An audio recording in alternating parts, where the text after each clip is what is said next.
Oke, baik. Hari ini kita akan melanjutkan materi kita dan kita akan melihat lebih dalam lagi mengenai dasar-dasar dalam jaringan komunikasi.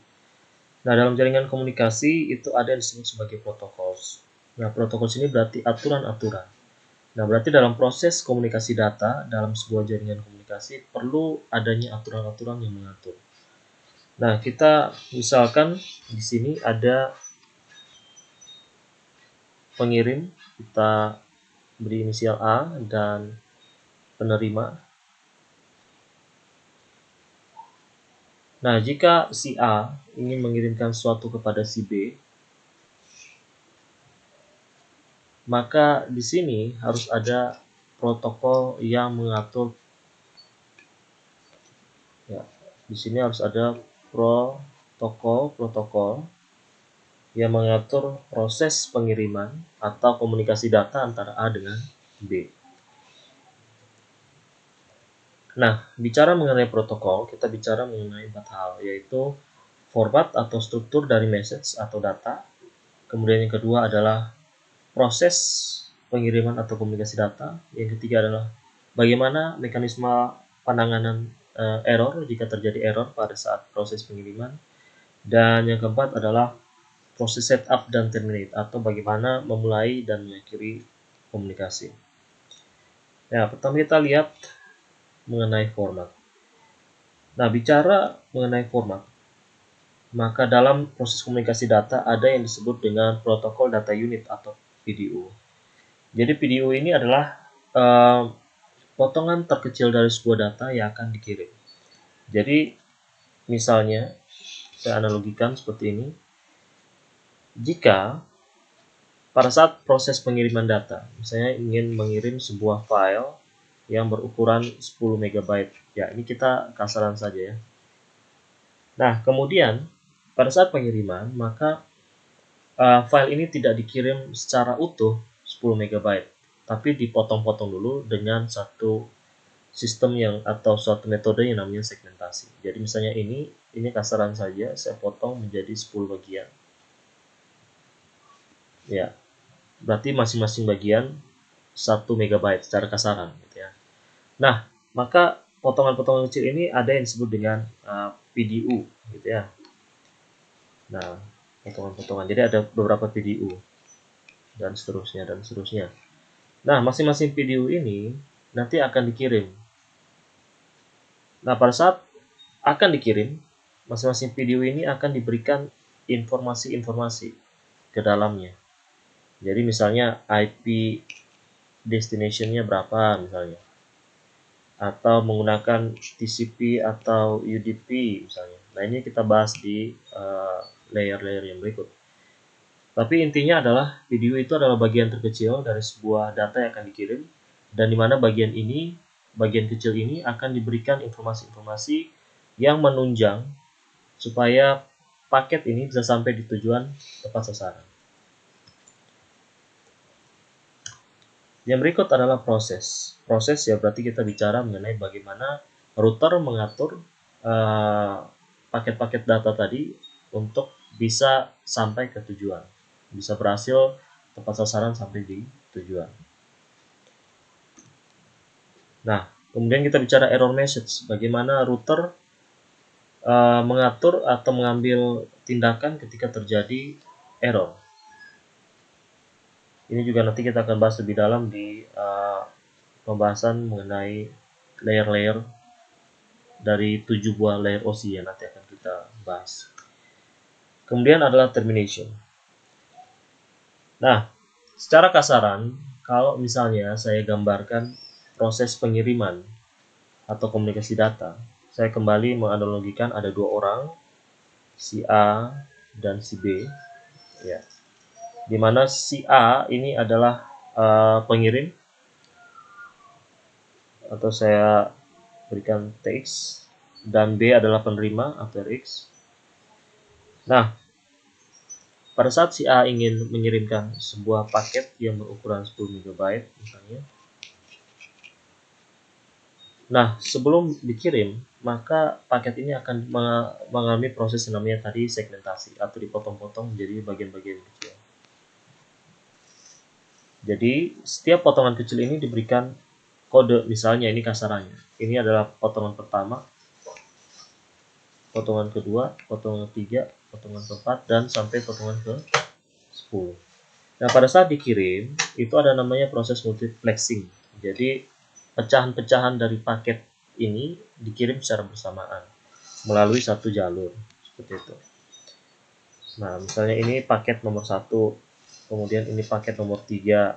Nah, bisa jadi dalam prosesnya tidak berurutan. Ya, 5 dan seterusnya. Nah, agar bisa terbaca secara utuh, maka 10-10 paket ini harus sampai di sisi penerima lengkap. Jadi, kalau tadi 10 paket, maka ini juga harus sampai 10. Nah, begitu 10-10-nya sampai, baru bisa digabung jadi satu paket yang utuh. Nah, sekarang permasalahannya adalah dalam proses komunikasi data tidak selamanya semua berjalan lancar. Bisa saja pada proses pengiriman satu paket, misalnya paket nomor 6, ini loss. Entah apapun alasannya tidak sampai di sisi B. Maka yang diterima oleh B hanya 9 paket. Nah, karena total harusnya 10 paket, tapi yang diterima hanya 9 paket, maka sisi B ini belum bisa membaca paket atau data atau message yang diterima karena belum lengkap. Nah, maka untuk kasus seperti ini, maka ini adalah tugas dari router. Router adalah perangkat yang berfungsi untuk mencari routing, melakukan routing atau mencari jalur terbaik, atau bisa juga disebut otak dari sebuah proses komunikasi data. Jadi di sini ada banyak router. Nah, ada banyak router yang saling terkoneksi satu dengan yang lain sampai ke A dan ke B. Nah, pada saat kita kembali ke tadi, jika hanya 9 paket yang diterima dan satu paketnya loss, entah karena alasan apapun, maka penerima atau B ini berhak melaporkan bahwa terjadi error. Dan jika terjadi error, maka salah satu tindakan yang diambil oleh router adalah router menunggu. Misalnya, saya menunggu 60 detik. Jika paket 6 yang tadi hilang ini tidak ditemukan, maka router akan meminta kembali ke pengirim atau A untuk mengirimkan hanya paket 6 saja. Karena 9 paket yang lain sudah tiba dengan sukses di penerima. Maka setelah 60 detik dan paket nomor 6 ini tidak sampai-sampai juga, maka otomatis ada suatu proses yang meminta di sisi A untuk mengirimkan hanya paket 6-nya saja. Nah, begitu sisi A mengirimkan dan tiba dengan sukses di penerima, barulah genap 10 paket dan bisa digabungkan menjadi sebuah paket yang utuh dan dibaca sebagai suatu informasi. Jadi secara kasaran seperti itu.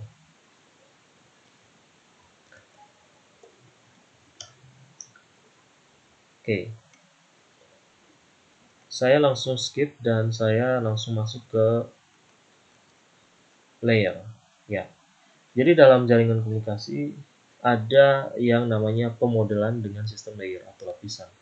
Ada dua jenis model yang terkenal, yaitu model TCP/IP dan model OSI. Ya, jadi OSI model dengan TCP/IP.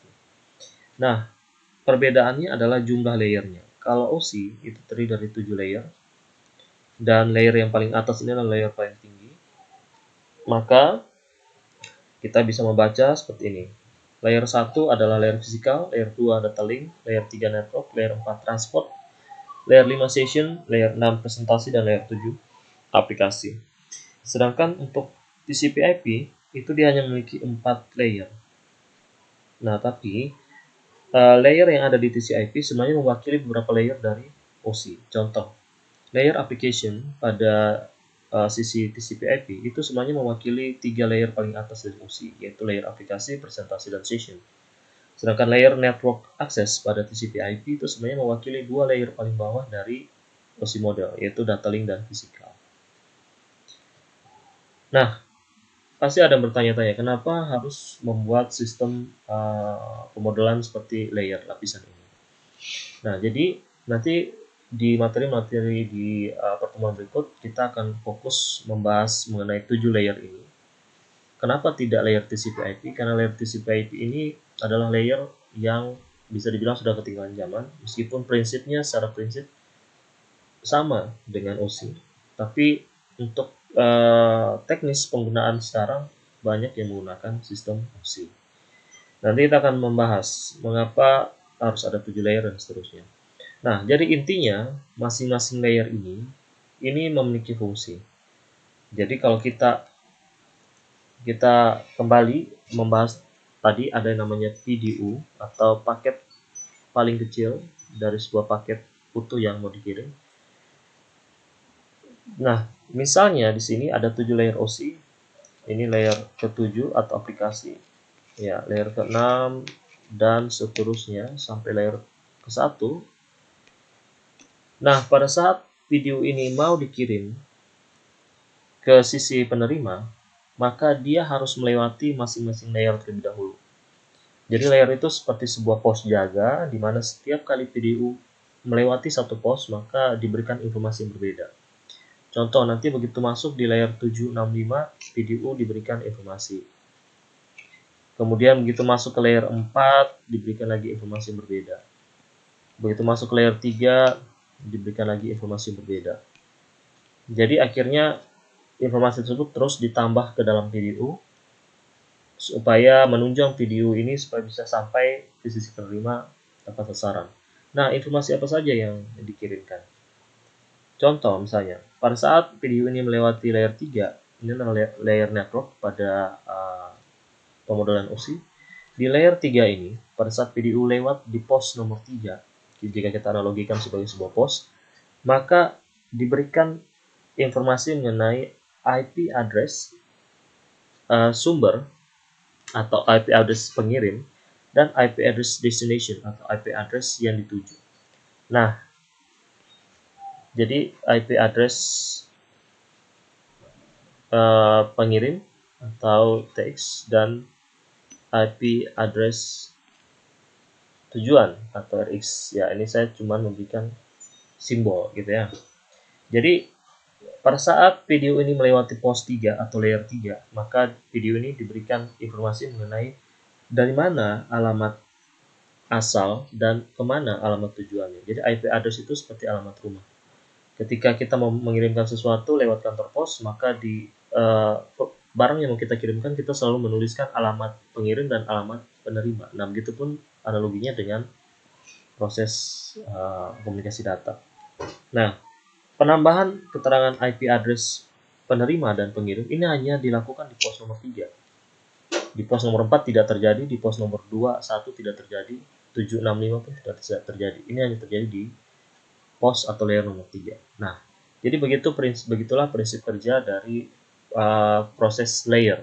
Jadi masing-masing layer punya tugas masing-masing untuk memberikan informasi-informasi tertentu.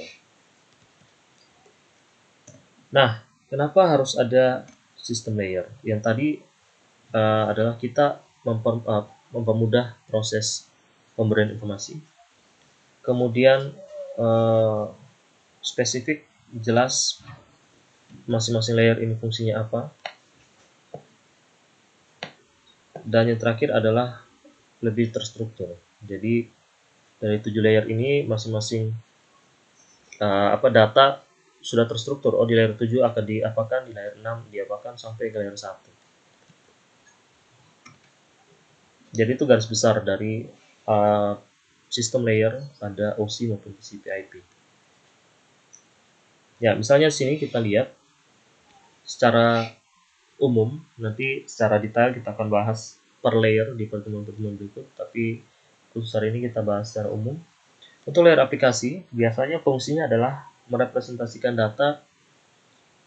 Di sini dibilang represents data to the user plus encoding and dialog control. Jadi kalau saya mau artikan atau saya mau memberikan kesimpulan secara umum, layer aplikasi ini fungsinya adalah bagaimana data itu disampaikan ke end user atau manusia. Jadi bagaimana data itu ditampilkan ke sisi manusia sehingga manusia bisa menangkap informasi apa yang diberikan. Entah itu dalam bentuk video, dalam bentuk teks, dalam bentuk dokumen, atau dalam bentuk suara dan seterusnya.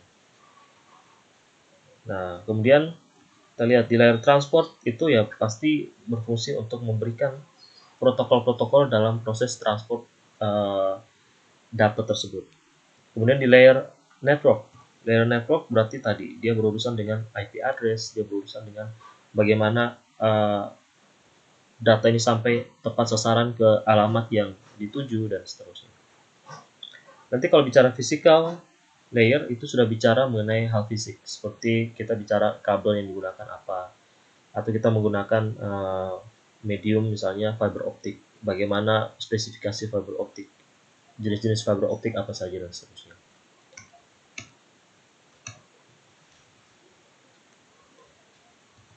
Ya, jadi secara kasaran, kalau misalnya ada dua orang yang ingin mengirimkan data, saling bertukar data, ya saya analogikan.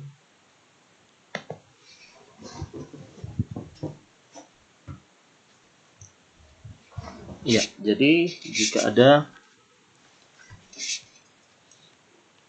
dua orang yang ya, jadi di sini ada si A, kemudian di sini ada si B sebagai penerima. Nah, si A ini memiliki 7 layer. Layer 7, layer 6, layer 5, dan seterusnya sampai layer 1. Kemudian sisi B juga sama. Layer 1 dan seterusnya, kemudian layer 5, 6, 7. Nah, pada saat si A ingin mengirimkan sesuatu kepada B, maka prosesnya adalah PDU pertama kali bergerak dari layer paling atas. Kenapa? Karena layer paling atas adalah layer yang bertugas langsung terkoneksi ke end user atau manusia ini. Maka PDU-nya lewat dari sini terlebih dahulu. Ini PDU-nya. Nah, PDU ini atau paket data unit ini kemudian akan turun terus ke layer yang paling bawah. Nah, setiap kali dia melewati layer tertentu akan ditambahkan informasi yang berbeda seperti yang sudah dijelaskan tadi. Jadi di layer 6 ditambahkan apa, layer 5 apa, 4 dan seterusnya. Nah, begitu sampai di layer 1. Layer 1 ini kan adalah layer fisikal, itu bicara mengenai medium perantaranya apa. Nah, sampai layer 1 maka data ini dikirimkan misalnya lewat medium fiber optik atau FO misalnya. Dikirimkan melalui medium fiber optik. Nah, sesampainya di sisi penerima, maka layer atau pos-pos yang ada di sisi penerima ini akan kembali memeriksa apakah informasi yang ada di PDU itu adalah betul tujuannya ke saya. Maka di setiap pos, mulai dari pos 2, ini akan dibongkar informasinya. Dicek, oh informasinya sudah betul, naik lagi ke layer 3. Di layer 3 dicek alamatnya, apakah memang tujuannya ke saya. Kalau betul berarti dicentang, naik lagi, dan seterusnya sampai ke layer 7. Nah, begitu sampai layer 7 ini berfungsi untuk menyajikannya ke si B dalam bentuk apapun itu, entah itu teks, entah itu video, audio, dan seterusnya. Barulah si B bisa mendapatkan informasinya. Jadi proses lalu lintasnya secara umum adalah seperti itu. Video turun dari layer 7 ke 1, kemudian dari layer 1 dikirim sampai di penerima, dicek lagi dari layer 1 ke layer 7 dan seterusnya. Ya, jadi kalau diberikan mappingnya seperti itu. Nah, kalau di sini ini dia menggunakan pemodelan TCP/IP sehingga di sini hanya ada 4 layer.